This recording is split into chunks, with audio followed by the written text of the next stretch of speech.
নারী নিপীড়নের বিরুদ্ধে জেলায় জেলায় আইনি সহায়তা সেল গঠনের কথা জানিয়েছে বিএনপি। তারা বলছে, গেল 15 বছর ফ্যাসিস্ট সরকারের মদতে অপরাধীরা আশকারা পেয়েছিল, যার রেশ কাটেনি এখনো।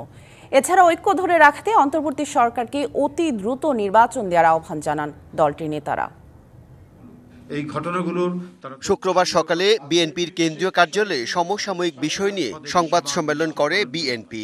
মানবিক বাংলাদেশ তৈরি করার জন্য বিএনপির সিনিয়র যুগ্ম মহাসচিব রুহুল কবি রিজভী বলেন, সম্প্রতি নারী নিপীড়ন বেড়ে যাওয়ায় জেলা ভিত্তিক আইনি ও স্বাস্থ্য সহায়তা সেল গঠন করেছে বিএনপি।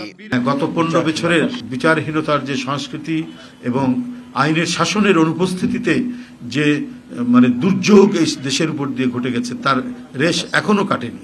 শাইনি চুলে এখন হবে সব হেয়ার স্টাইল। সিল্কোর দ্বিগুণ শাইনি চুল প্রতিদিন। এই আসিয়ার ধর্ষণ এবং তার মৃত্যু নিয়ে আমাদের দলের ভারপ্রাপ্ত চেয়ারম্যান সার্বক্ষণিক কনসার্ন থেকেছেন।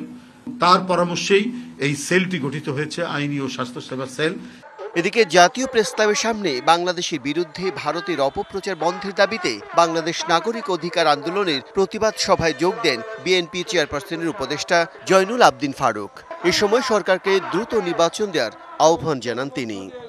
বাংলাদেশে ডক্টর ইউনূস একটি নির্বাচন দিয়ে দেন, কারণ আপনি আর পারছেন বলে আমি না, জনগণ বলা শুরু করেছে, ষড়যন্ত্র শুরু হয়েছে। এই ষড়যন্ত্র রুখতে হলে প্রয়োজন নির্বাচন, সেই নির্বাচনের ব্যবস্থা করুন। মাগুরার আসিয়ার ঘটনার সঙ্গে জড়িতদের দ্রুত শাস্তি নিশ্চিতেরও দাবি জানান তিনি।